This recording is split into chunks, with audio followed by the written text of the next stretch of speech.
Pray, hope, and don't worry.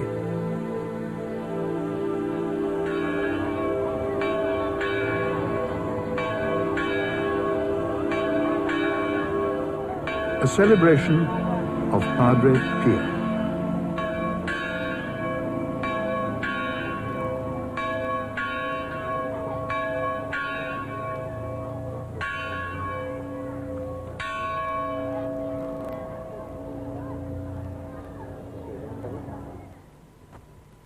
On the 23rd of May, Pope John Paul came to pray and pay homage at the tomb of a man who has been called the greatest mystic of our century. A man who followed in the steps of St. Francis of Assisi, with whom he shared a nationality, a name, and a faith, and with whom he will perhaps share infinitely more. Because the man buried here surely deserved to join St. Francis in the company of saints. The Holy Father had come here to San Giovanni Rotondo twice before.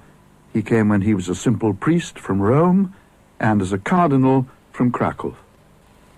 Today, he comes as Christ's vicar on earth. Padre Pio, baptized Francesco, shared one great mystical phenomenon with St. Francis of Assisi, the stigmata. The image of Christ in his passion, his bleeding body bearing the 5 wounds, his head lacerated by the crown of thorns. The 5 wounds, collectively known as the stigmata, have, on very rare occasions, appeared on the bodies of living people, and the Catholic Church has acknowledged previous manifestations of this kind. However, very few men have suffered the agony of the stigmata in the complete form of the 5 wounds, in the hands, the feet, and the side. The first was St. Francis of Assisi, and nearly 700 years later, the same wounds were borne by Padre Pio, the first priest to receive the wounds of Christ on the cross.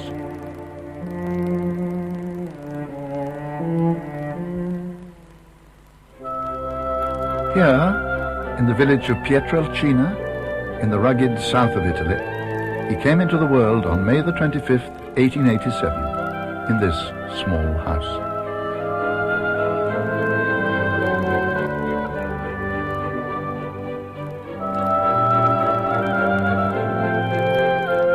His parents, Grazio and Maria Forgione, had married in the nearby church of St. Anne.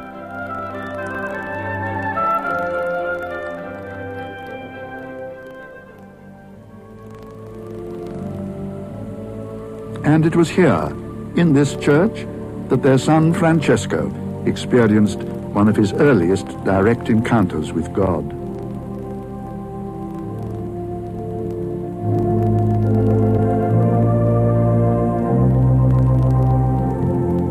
As a child of 5, he had begun to experience ecstasies and also assaults from the devil. On one occasion, while quietly at prayer in St. Anne's, he had a vision of the Sacred Heart. He had already decided to offer his life to God and said that at that moment he felt hands upon his head, indicating that his offer had been accepted.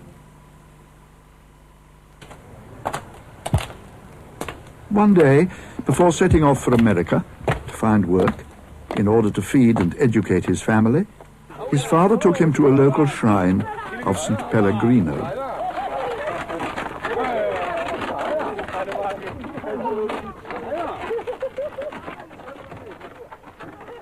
And there they witnessed a profoundly moving incident. The mother of a badly deformed child hurled her infant onto the altar, crying, "If you cannot heal him, you must keep him." The child sat up and ran to his mother's arms, completely healed. Grazio Forgione wanted to hurry his son away, but Francesco remained praying.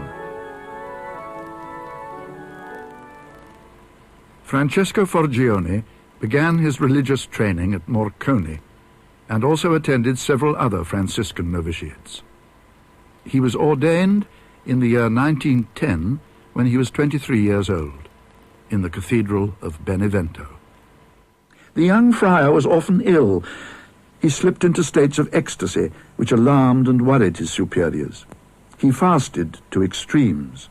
He was subject to alarming temperatures, which were so high it is said they broke the thermometer.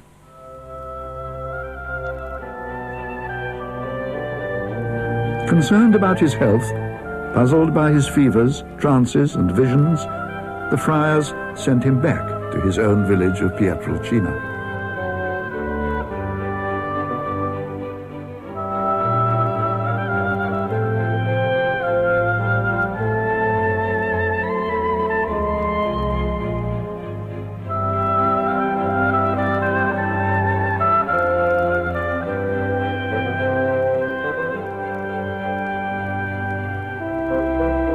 He spent countless hours in this squat tower, the torretta, which his family owned, studying, praying, and in meditation.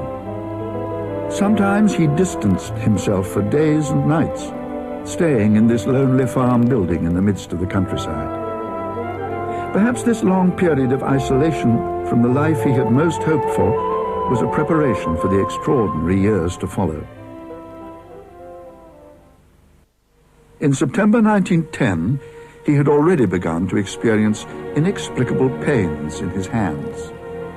A year later, the young man wrote to his superior, Padre Benedetto, "Yesterday evening something happened which I can neither explain nor understand.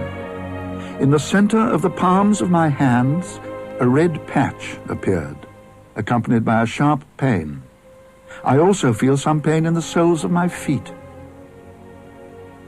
Knowing full well what these pains foretold, he begged God to spare him the embarrassment, though not the pain, of the wounds. Apart from a brief spell in the Italian army in 1915, from which he was soon invalided out, he remained at his birthplace, Pietrelcina, where the villagers had now erected a small chapel, enclosing the tree under which he had first felt the pains of the stigmata. But in 1916, in the hope that the change of climate would cure his acute chest trouble, he was sent to the isolated and inaccessible Franciscan friary at San Giovanni Rotondo, a town of no interest then, a place of eager pilgrimage now.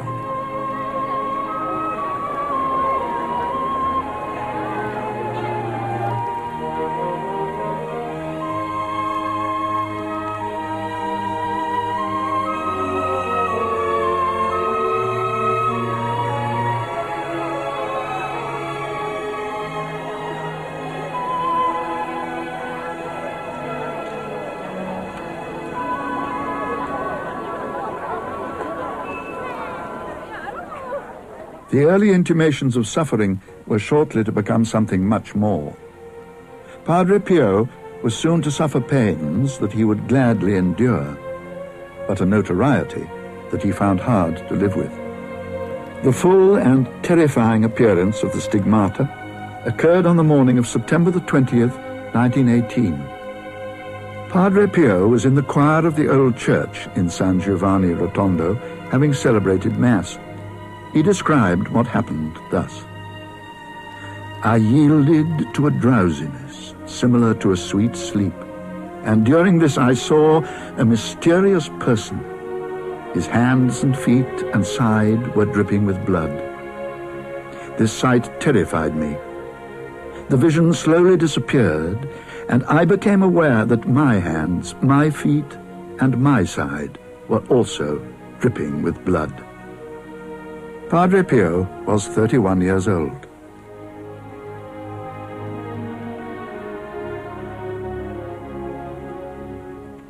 Father Alessio was for a long time a close companion of Padre Pio and looked after him in his later years. This is the place where Padre Pio received the stigmata on the 28th September 1918. From this letter here, you can see that Padre Pio was praying here when he saw this crucifix alive, dripping blood. And in that moment, Padre Pio felt an extraordinary peace inside of himself and outside. And during this time, Padre Pio always saw the crucifix alive, dripping blood. And he said that when he came out of this trance, I would say, he realized that his hands, his feet, and his side were pierced like the crucifix. This is the very first photograph of his wounds. It was later witnessed by a notary. News of this astounding event slowly spread, and the ordinary people began coming to San Giovanni in large numbers to catch a glimpse of the stigmatized friar or to squeeze into the church to hear his mass. Understandably, perhaps, the attitude in the friary to the unique stigmatization of a young priest was one of extreme reservation. There was talk of transferring Padre Pio to another part of Italy, but the people of San Giovanni clamored for him to stay. There were even threats of violence. Eventually, something had to be done. A decision had to be made. Such notoriety can be an embarrassment rather than a blessing. In 1923, the Holy Office intervened with a series of measures. It declared that there were no signs of the supernatural in the case and ordered Padre Pio not to say Mass in public and to cease all written correspondence. When the decree was read to him, he said, "God's will be done." So began the years of seclusion, when Padre Pio became a priest without a congregation, a confessor unable to give absolution, a Christian without a spiritual director. He immersed himself totally in prayer and spiritual writing and reading, and wrote the words Resta con me.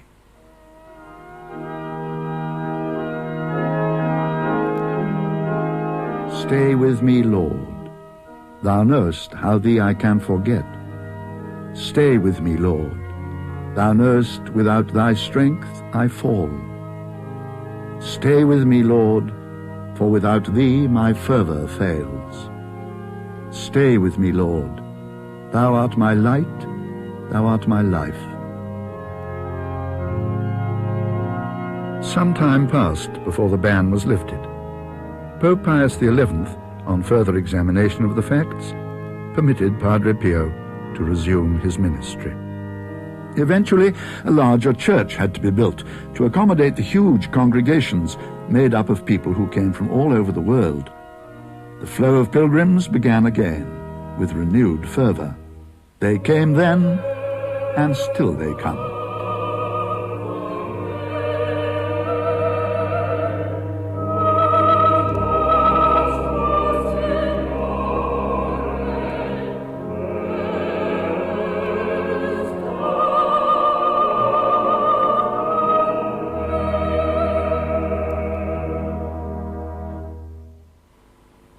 Padre Pio often spent 12 to 18 hours a day in the confessional. Even so, so many people came that a wait of 2 or even 3 weeks was not unusual for visitors who wished to be absolved by this charismatic figure, who always tried to keep his hands covered or hidden.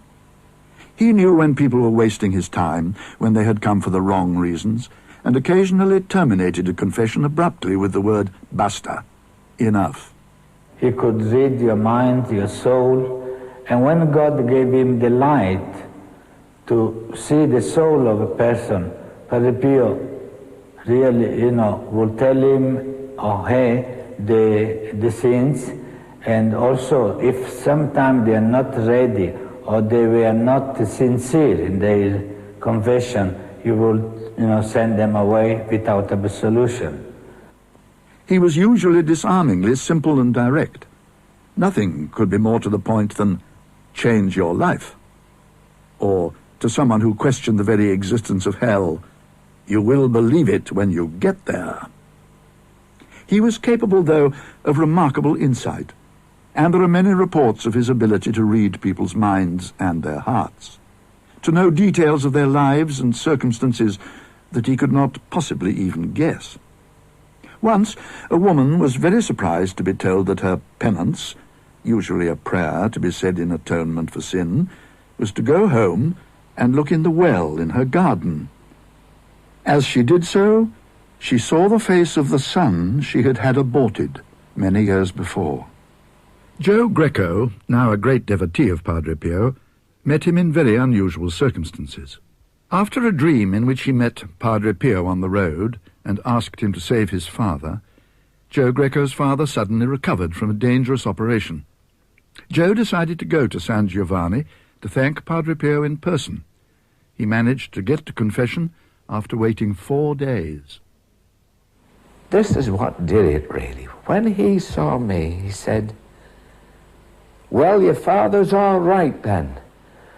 Well, it shattered me, really, because I'd never been down in San Giovanni Rotondo before. I'd never been down that part of the world. Neither did I know anyone down there.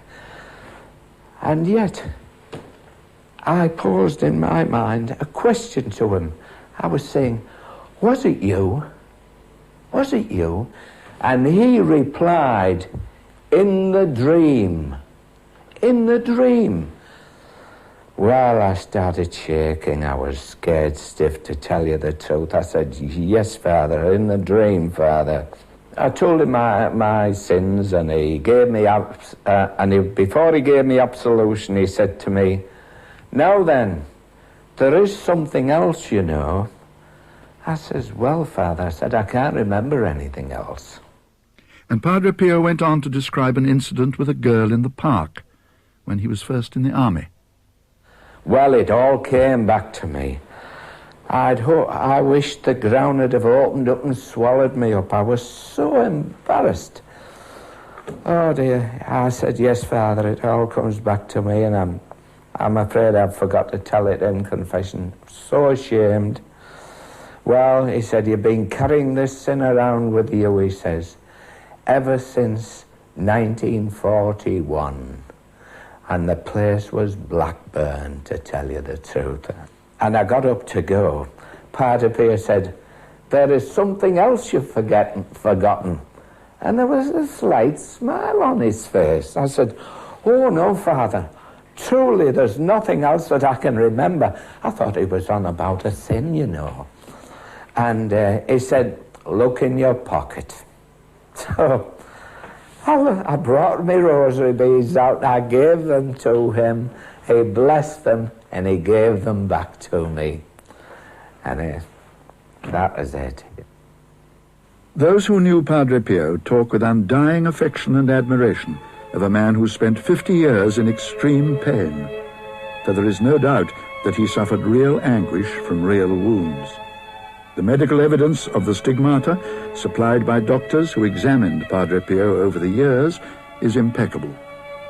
Dr. Luigi Romanelli, Dr. Giorgio Festa, and Padre Pio's personal physician, Dr. Sala, provided documentary evidence, as did many other independent medical experts, that the wounds were genuine and showed no signs of either healing or festering.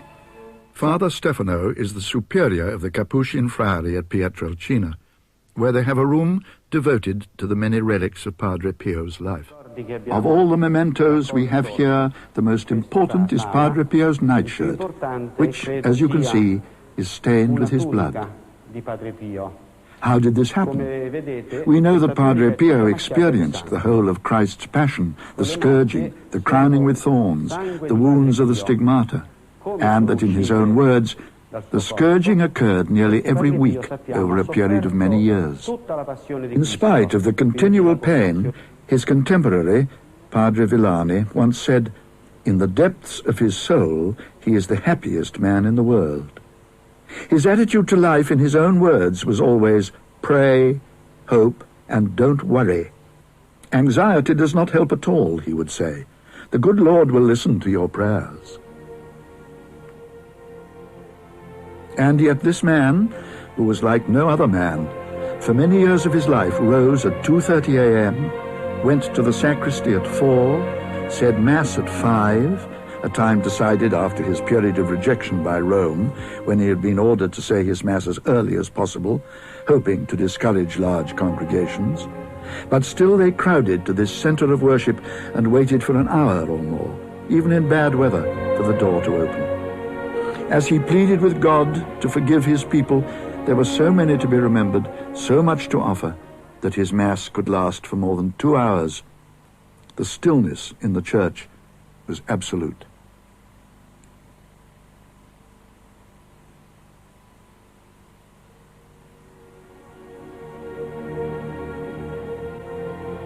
As he reenacted the passion and death of Christ, Padre Pio became a man of sorrows, offering himself with Jesus for the salvation of the world.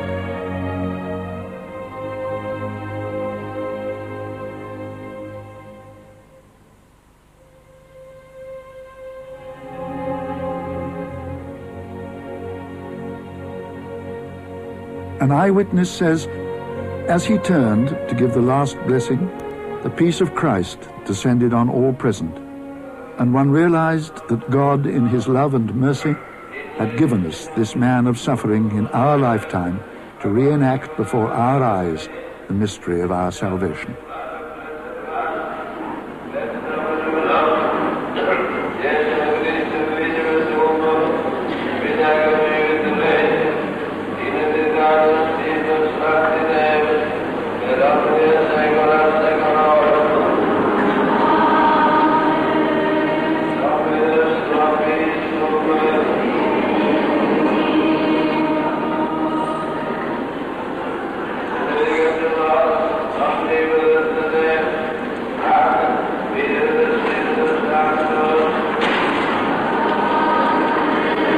It seems that because he offered to suffer like Christ before him to save souls, Padre Pio was granted what are known collectively as the gifts of the Spirit: bilocation, discernment, prophecy, conversion, healing, perfume, and language.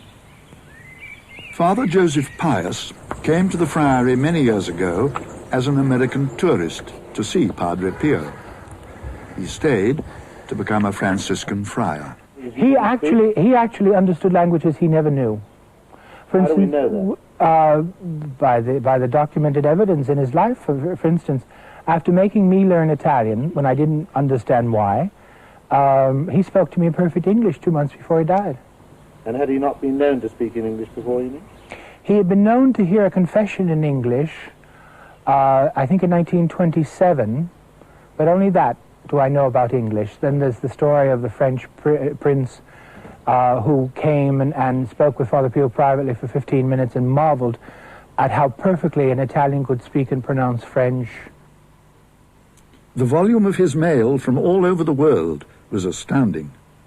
During the Second World War, he often gave families accurate reports on the fate of their menfolk who were away fighting. Many of his statements turned out to be prophetic. Father Peter Villani was brought up near San Giovanni, and his mother was a great admirer of Padre Pio. His father had emigrated to America to find work. My mother, as usual, used to ask Padre Pio of everything she had to do. So even that time she went, and after her confession, she said, "Father, my son is asking me to go and see him. Can I go? What do you think?" Oh, Padre Pio said, "Oh no, you can't." "Why I can't?" said my mother. "Why I can't?" Because she's thought something had happened to me. So why I can't see my son? "Oh, well, you know," said Padre Pio, "your husband is dying." My mother had a shock because she said the letters she received from the States was very good. Good health, good job, no more. So because Padre Pio said no, she didn't come. And in fact, the day when she was due to come and see me, she received a telegram from the state to say, "Yesterday your husband died from a mine coal accident." Some of the most extraordinary stories are about his bilocation, that is, his apparent ability to be in two places at once, on occasion even to hold up the passage of time. Father Villani and his mother would frequently walk 12 kilometers to San Giovanni from their village to attend Padre Pio's Mass. One day, after Mass, while Padre Pio was taking off his vestments, A friar told her that the friary had no bread, so she went all the way back to San Marco on foot. Collected the big loaf of bread, about 6-7 kilos, and put it on her head like our women did when carrying things, and back to San Giovanni to find Padre Pio in the middle of getting off his mass vestments. So, by an extension of the power of bilocation, his mother travelled all that distance in less time than Padre Pio needed to take off his vestments. After he received the stigmata, he never left San Giovanni Rotondo. Yet there is an army of witnesses to swear that they saw him in many different parts of the world. And since his death, people are still unexpectedly finding themselves in his presence. Padre Pio's appearances of this kind are usually to people in need. Peter Barrett, in the army at the end of the war, found himself in San Giovanni and went to confession to Padre Pio and subsequently served his Mass. Not long ago, in Greenwich Hospital, meeting the parents of a badly injured boy, he gave them a picture of Padre Pio and the message, "Pray, hope, and don't worry." 2 weeks later, he met the parents of the injured boy, and they told him that their son was being discharged, fit and well. The mother, very grateful, said, She said, "I wonder," she said, "could you give that priest," she said, "our sincere thanks that was with you." And I didn't want to embarrass her to say which priest, but I knew for a fact that I was on my own there. And she said, "He was very like," she said, "the priest that on the picture that you showed me," she said. But she said, "Would you please give him our sincere thanks?" The priest she saw was, of course, Padre Pio. Margaret Neal recently had this experience in San Giovanni. Our spiritual director on the pilgrimage, coming round giving each person the host. I saw him give my friend Kathleen the host, and then when he came to me, he just past me, and I looked forward, and I saw this other priest walking forward with a chalice raised in his hand. I realized that it was Padre Pio himself who was giving me Holy Communion. An American squadron leader claims that during the war, Padre Pio appeared before his plane in the sky above San Giovanni Rotondo and turned back the bombing raid. At the time, he had never even heard of Padre Pio and was only able to put a name to his vision when he saw Padre Pio in San Giovanni Rotondo several years later. Padre Pio was also reported to have been seen in St. Peter's Basilica in Rome on more than one occasion, and to have visited the dying Vicar General of the Diocese of Salto in Uruguay.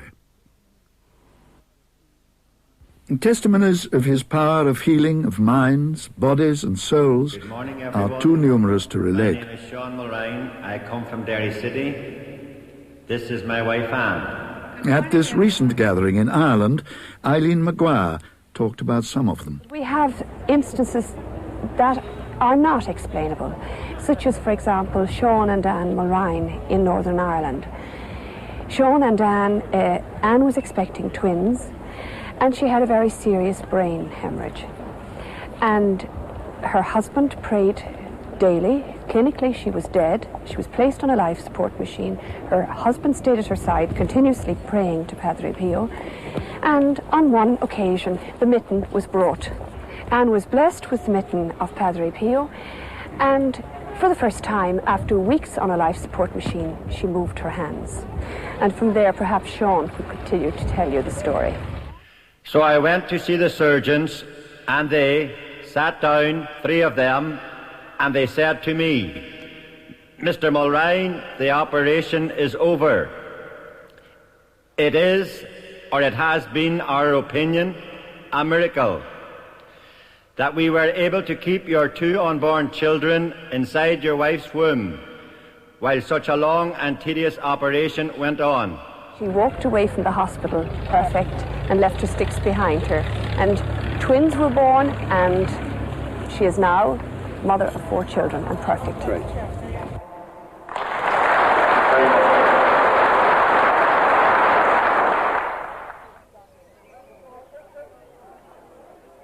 Vera Calandra, here seen at the foot of Padre Pio's statue in San Giovanni Rotondo, is a leading worker in the cause of Padre Pio in America, and she tells us how she came to invoke Padre Pio's help.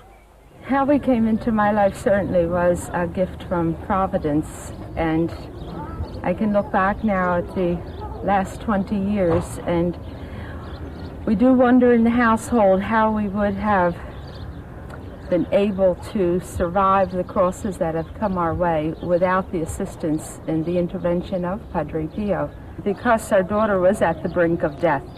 So after asking Padre Pio's intercession and sending a telegram here to the monastery, I actually had an experience in my home where Padre Pio asked me to come and to bring my little girl to him, but that I must not delay, that I would have to come immediately. There was always someone there to lend a helping hand. We saw Padre Pio, we were blessed by him, we were able to kiss his gloved hand, and we returned to the United States. My daughter showed tremendous improvement from that point on, and Padre Pio died just a couple of weeks afterwards. She is now called the Amazing Young Lady. She celebrated her 21st birthday just a matter of weeks ago. My daughter is alive every day, so I must do something each day in the name of Padre Pio. And that is when we talked about starting our own prayer group in my parish, and from the prayer group, with the demand of the people to know more about Padre Pio, is when we started our center, the office that would distribute literature throughout the United States. But Padre Pio works in many ways. There are physical healings and there are spiritual healings.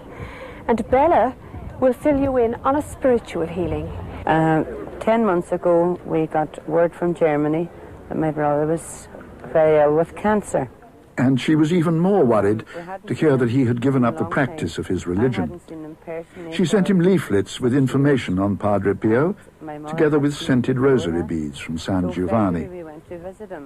My brother, I tried to talk to him in February about Padre Pio, and he got actually very angry with me. He told me I was a fanatic, and he said, if you want me to know anything about Padre Pio, tell him to give me direct contact. And I said, well, John, someday, if that's what you want, the Padre will do that for you. And I do believe that the Padre was with him when he died. I believe that. What we are saying, it was through the intercession of Padre Pio that my brother received the last rites of the church before he died. Joe Greco also had great faith in the spiritual power of Padre Pio. What are we going to do, Father, when you pass away? You're getting on a bit, you know. And he said, I shall do more in heaven, he said, than ever I shall be able to do on earth, he said. And not one of I shall never enter heaven, he said, or rest until all of my spiritual children are in heaven. That's right. And that is exactly as it happened to me. It helps to understand Padre Pio's willingness to suffer as Christ himself had suffered, to remember that as a young man he was sent a vision of a majestic figure of rare beauty, radiant as the sun, in the midst of two huge armies, the forces of good and evil. Throughout his life he continually suffered physical encounters with the devil, after which he was left exhausted and bleeding. Sometimes at night, sounds of violent struggle were heard coming from his cell. He even showed signs of having been physically assaulted, and on one occasion was so badly injured he had to spend several days in bed. One day he was in the choir loft praying, and when he saw so many devils, and they start to shout at him to make noise, and Padre Pio said to them, I know you a job, I don't care about you. So when they heard that, they throw him on the floor and they start to kick him, slap him, punch him. And Padre Pio felt that they will kill him. So he called, he said, all the saints in heaven to help me, but no one came to help me. Then I called my guardian angel, and my guardian angel didn't come immediately. He delayed. when he arrived, instead of chasing the devils away from me, he started to fly around me, singing beautiful hymns. Now, dear friends, you think about Padre Pio on the floor, beaten to death by the devils, and the guardian angel flying around him. He said, finally, when I got up, I gave him a good scold. And to punish him, I didn't look in his face. But then my guardian angel, like a little boy who had done something wrong, he followed me, he asked me forgiveness, and he promised me that he would never do that again. During his ecstasies, he spoke with Our Lady, with Jesus, and his own guardian angel in short, broken sentences. It was said, charmingly, that he sounded as though he was chatting in a family group. He spoke also with holy souls, the Church's name for those of its departed brothers on their way through the pains of purgatory to their eternal reward in heaven. When he heard news of one of his brother friars' death, he began to pray for him and was astonished to see him at the doorway. These confreres said, "Oh, hello, Father, how are you? They told me you were dead." And the Father said, "Oh, yes, I am. Please pray for me." Just like that. Padre Pio was praying here in the choir loft, and it was around midnight when he had the candlesticks on the main altar downstairs moving and falling. And he looked down and he saw a small novice, and this novice looked up and said to Padre Pio, "I am doing here my purgatory, because when I was a novice I was appointed here to clean the altar of the Blessed Sacrament, but I didn't do my job well." Padre Pio thought he was seeing a vision, it was an hallucination. He went downstairs and he really found on the floor candlesticks and flowers. He had a special devotion to the unique shrine in the remote hill town of Monte San Angelo. Where else would someone who fought so often with the devil send people who were troubled or possessed by evil spirits, but to the church here, a shrine dedicated to the Archangel St. Michael, who is invariably depicted overcoming the powers of darkness.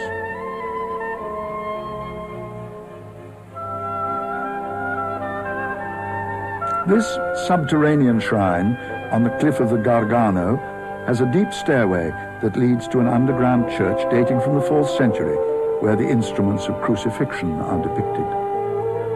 It is not surprising to learn that St. Francis of Assisi also came here on pilgrimage, and many popes and princes of Europe came, often barefoot, as an act of humility.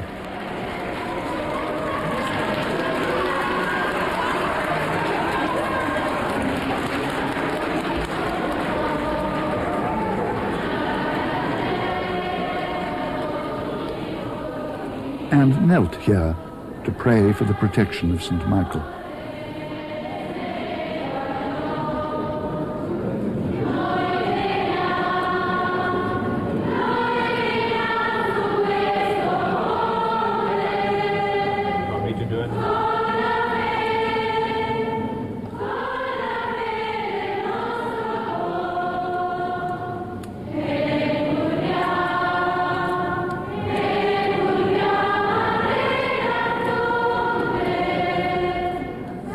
When Pope John Paul II came to pay a pastoral visit to this area, this shrine was the scene of deep prayer. Perhaps the Holy Father remembered his first meeting with this charismatic friar when he visited so many years before as a student.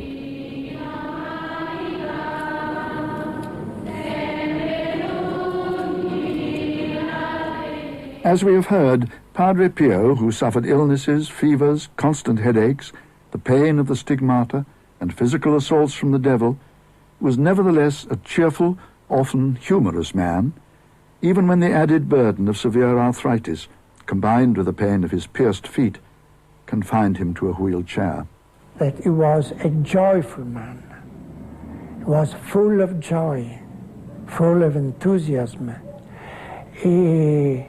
When we were boys, children. We stayed with Padre Pio after Mass, and he sat with us, amongst us, telling stories, cracking jokes, and it was really delicious to be with him. He used to tell a story about a farmer who was very attracted by a train going through the countryside in the very early years of trains in Italy. And on a free day, the farmer went off to have a ride on this new contraption, you see. There's a whole scene, I can't do it like Father Pio did it, at the window of the ticket taker, not the ticket taker, the ticket seller. Where are you going, sir? I said, why don't you mind your own business? Do you want a return ticket, sir? I think you're very nosy. Anyway, they finally got the chap on the train. He sat down in front of a priest who was on to him immediately. And with that, the train went into a long, dark tunnel. The farmer got a bit scared. And he said, Father, where are we going? And the priest said, we're going to hell. And the farmer chirped back and said, I don't care, I have a return ticket. I said, but he would tell these jokes. He would love to listen to jokes. He would never miss a recreation, never. He derived great strength from his devotion to Mary, the Mother of God. Father Gerardo, who is the vice postulator for the cause of the beatification of Padre Pio, is telling the story of the statue of Our Lady of Fatima, which was brought to San Giovanni Rotondo in August 1959 during its tour of Italy. It was as though the Heavenly Mother was paying a visit to her beloved son, Padre Pio. By coincidence, Padre Pio had been seriously ill with pleurisy since March of that year. So ill, he could not even say Mass, only receive Holy Communion.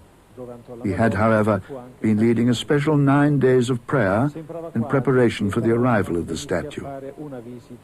On the evening of the 5th of August, the statue arrived, and the next morning, pulling all his failing strength together, Padre Pio managed to get down to the church, where he remained for a considerable time in silent prayer in front of the statue.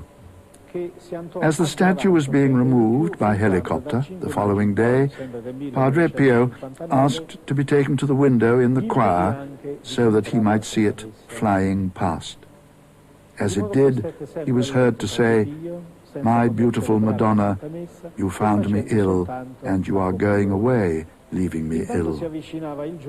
At that, he felt a great shiver run through his body, and at that very moment, his illness was cured. In fact, he was as well as he had ever been, and immediately resumed the saying of Mass, hearing confessions, and all other priestly duties. He lived with a rosary in his hands. The rosary is the weapon against evil, he often said. And of Our Lady, she treats me as if I were her only child on the face of the earth. She comes to me whenever I need her. An expression of gratitude and joy, not of conceit. The day before his death, he insisted, "Love the Blessed Virgin and make her loved. Always say the rosary." His last word on earth was, Maria.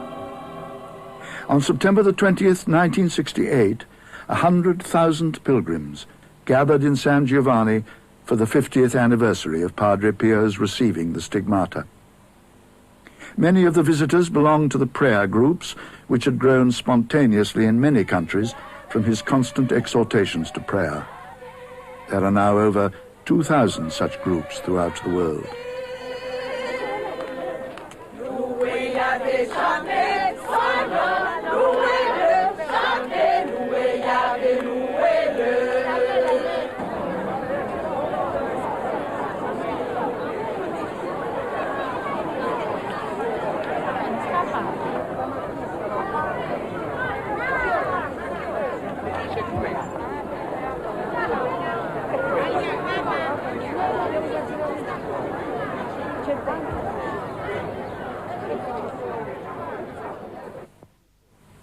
That day, in spite of his frailty, he said the Mass that proved to be his last. He could hardly breathe or reach the altar. When he turned to leave, he almost fell.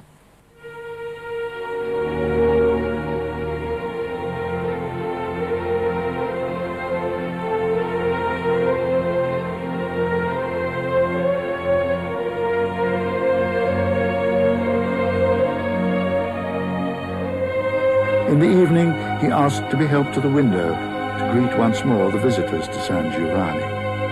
He waved his white handkerchief.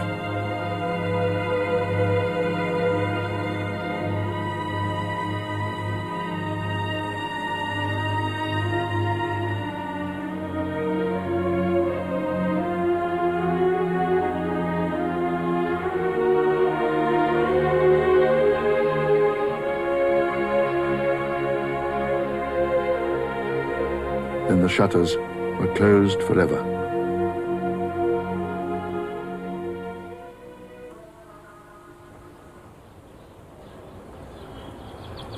Father Pellegrino was with Padre Pio on the night he died, and is here telling Father Pius about it.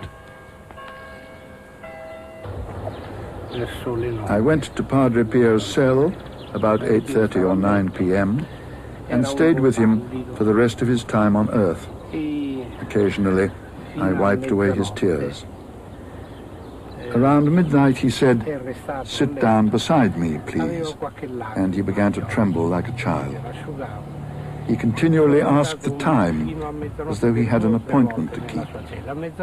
At 1 a.m., he asked to make his confession and renewed his religious vows, which end with the words, "If you abide by this on behalf of God, I promise you eternal life."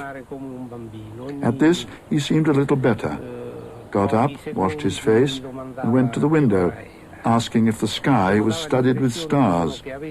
He looked 20 years younger all of a sudden. After 5 minutes, he returned to his wheelchair, started to perspire very heavily in a cold sweat, and his lips turned blue.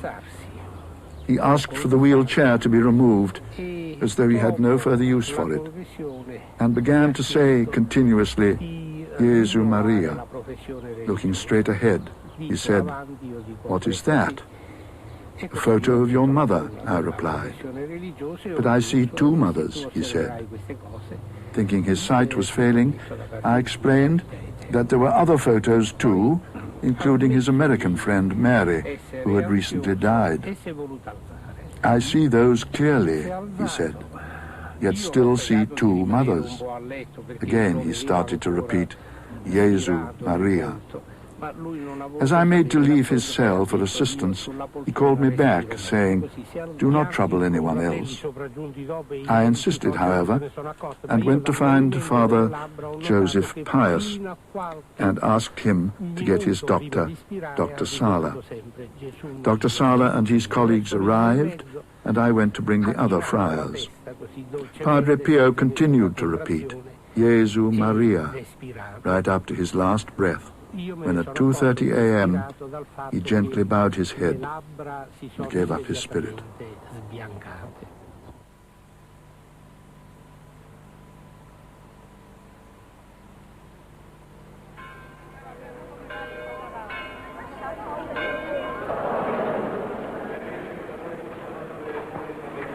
The wounds of his feet, hands and side had begun to heal during the recent months. During that last Mass, the healing became complete. His dead body showed not a single scar or mark. He was already sharing his Saviour's resurrection.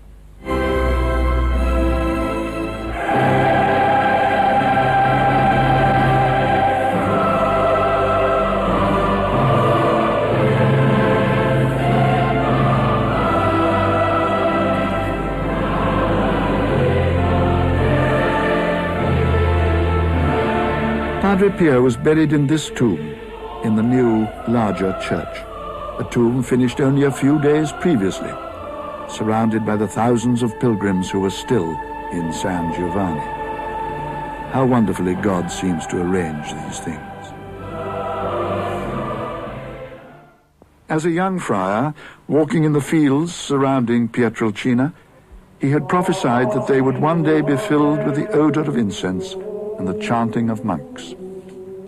On that spot, a seminary was built 30 years later, through the generosity of an American lady, Mary Pyle, who helped with English-speaking pilgrims for many years in her house near the Friary. Her assistant, Carmela, will always remember what Padre Pio said to her shortly before his death. Carmela is saying that she asked Padre Pio what they would do after he had gone.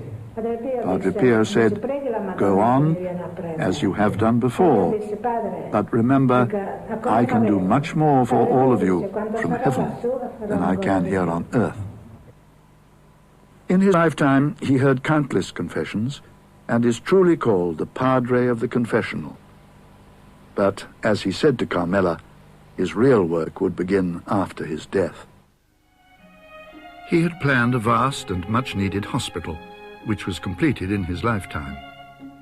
Other works include a home for sick priests, a home for spastics, and a spectacular Way of the Cross was constructed.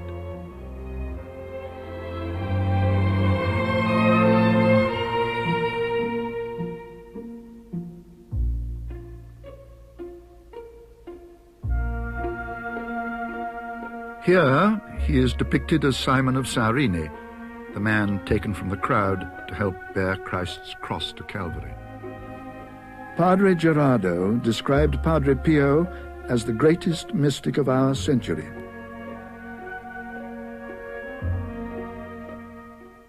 At a Padre Pio celebration day in Ireland, Father Jack McCardle had this to say.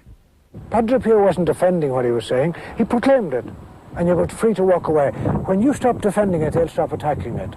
And I couldn't imagine a young person, in person, contradicting Padre Pio. He may have to walk away eventually, because he may not be able to take it. But he's going to be forced to a decision, to a response.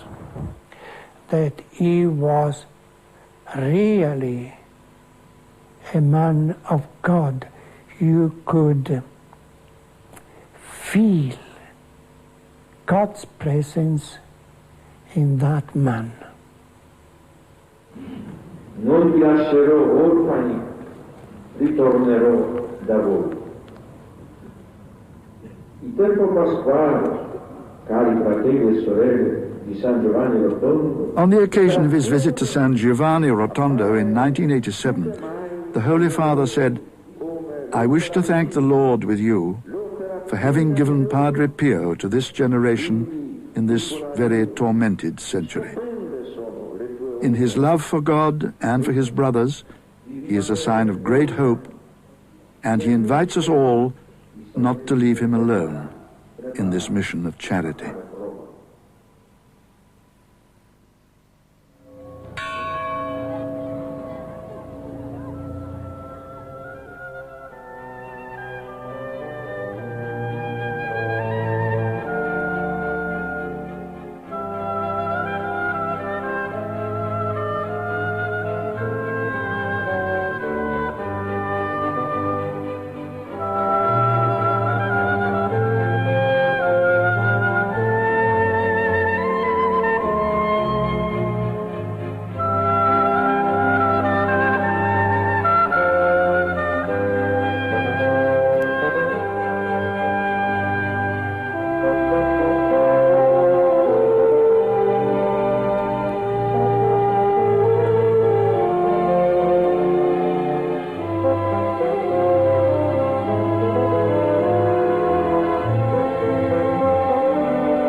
The cause of Padre Pio's beatification was officially opened in 1983, the decree being signed by Pope John Paul II, who had long been a devotee of the man baptized Francesco Forgione.